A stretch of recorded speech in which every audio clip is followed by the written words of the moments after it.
Bom, o refluxo em si, Marcos, não é doença. É uma condição fisiológica que já existe. É quando o conteúdo do estômago volta para o esôfago, e isso a gente tem várias vezes durante o dia, normalmente sem significar doença.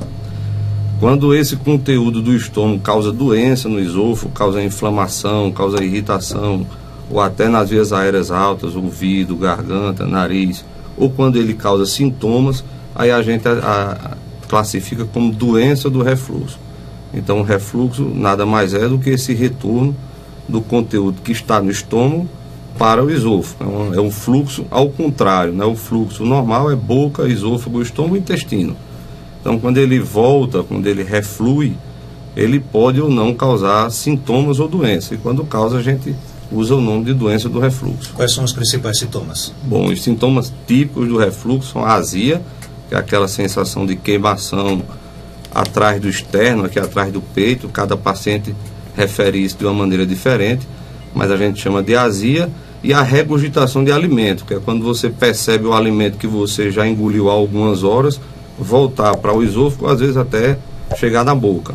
Então são os dois principais sintomas. Existem também os sintomas atípicos, que aí são pacientes que têm otites de repetição, que é a inflamação do ouvido. São pacientes que têm prejuízo no sono, com a piora da apneia do sono, do ronco noturno. Pacientes que têm rouquidão, é muito comum profissionais como você, que trabalham com a voz, em professores, terem rouquidão e muitas vezes tem um refluxo associado e não sabem. Pacientes que têm tosse seca, entalo, dor no peito. Recebemos muitos pacientes que vêm do cardiologista porque foram para investigar uma dor no peito e achavam que era de origem cardíaca, e na verdade a gente descobre no final que a origem era refluxo com a irritação e inflamação do esôfago. E o diagnóstico só através de uma consulta médica?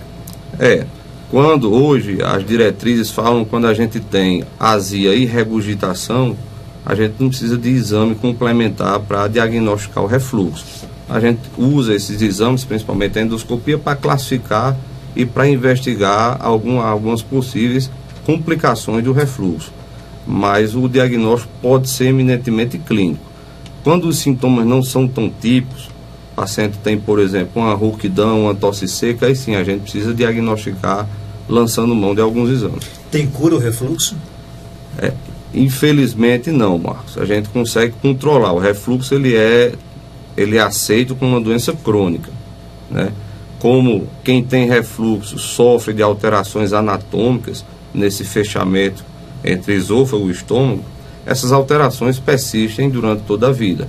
A gente consegue diminuir ou aliviar ou até cessar completamente os sintomas com o uso de remédios, com mudanças nos hábitos alimentares, a perca de peso, a prática de atividades físicas, e isso varia de intensidade de paciente para paciente. No caso, a criança ela já nasce com refluxo ou ela vai se manifestando ao longo dos anos, com o passar do tempo? O que admite é que a criança já nasce com as alterações que favorecem o refluxo. E a doença pode surgir em qualquer fase da vida. Já na primeira infância, são crianças que têm refluxo desde sempre, ou pode se desenvolver na adolescência, na idade adulta, ou mais raramente aquela pessoa que começa a ter refluxo já no início da terceira idade. Existe, por exemplo, alguma alimentação que a criança ela pode comer, não pode comer? Existe uma sugestão, por exemplo, de alimentação saudável? Bom, quando a gente tem a criança com refluxo, o adequado é primeiro seguir as orientações, como é uma fase de crescimento e desenvolvimento, as orientações dietéticas do pediatra e do nutricionista. Mas para amenizar os sintomas do refluxo, a gente pede que a criança faça refeições pequenas, sem grandes volumes, sem encher muito o estômago de uma vez só, fracionar essas refeições em 5 ou 6 refeições por dia e evitar deitar logo após as refeições, que a gente sabe que a gravidade vai deixar de ajudar e vai começar a atrapalhar na doença do refluxo. Doutor Marcos Túlio, até pela pressa, né, pela agilidade hoje, não sei nem se justifica isso, mas muitas pessoas almoçam, tomam café, janta com rapidez, isso influencia? Influencia.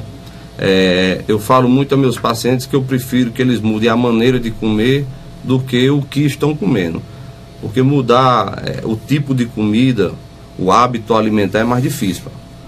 Então, assim, mastigar bem, comer devagar, sem conversar, sem falar ao celular, e principalmente comer sem líquido, né? Aquele hábito que a gente tem, principalmente aqui no Siridó, de comer com água, com suco, com refrigerante. Aquilo interfere em dois processos fundamentais da digestão.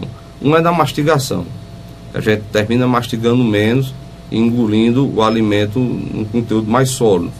E outro é na concentração dos ácidos do estômago. Então, se você tem uma quantidade de ácido e você mistura com água, com suco, qualquer outro líquido, esse ácido vai se tornar um ácido mais fraco e o estômago vai precisar produzir mais ácido para fazer a digestão. Então quer dizer que você almoçar com um copo de suco do seu lado não é aconselhável, não? Não, para o refluxo não. Principalmente por interferir muito na mastigação. Nós estamos aqui falando, por exemplo, de sugestões para quem tem refluxo, ou em qualquer situação o aconselhável não é fazer refeição com líquido? Marcos, desde que haja se o paciente, por exemplo, não tem refluxo, desde que ele tenha uma consciência da importância da mastigação e que ele não substitua a mastigação por aquele gole de suco que termina empurrando a comida de goela abaixo, como a gente diz, o suco em si não vai prejudicar, né? Não vai fazer mal. Mas o ideal é que o paciente mastigue bem, que ele engula a comida depois que ela forma um bolo pastoso na boca. Isso vai ajudar na digestão, vai ajudar na saciedade. Então quem trata de obesidade também pede para retirar esse líquido, para que a gente coma menos. Se você come sem suco, sem água, sem refrigerante, você come menos do que quando você come com auxílio de líquido. Então, assim, de maneira geral, a educação, a calma, você ter aquele momento da refeição como um momento só para a refeição e não para estar sentado e distraído, e comendo, engolindo e conversando, traz benefício à saúde. Se não for tratado, o refluxo pode ocasionar outro tipo de doença? Existe a associação do refluxo, além das complicações do próprio refluxo, que é a estenose, que é quando o esôfago estreita e a comida não passa mais, a esofagite, a estenose, a úlcera. Existe associação com câncer de esôfago, então aumenta a chance do câncer de esôfago.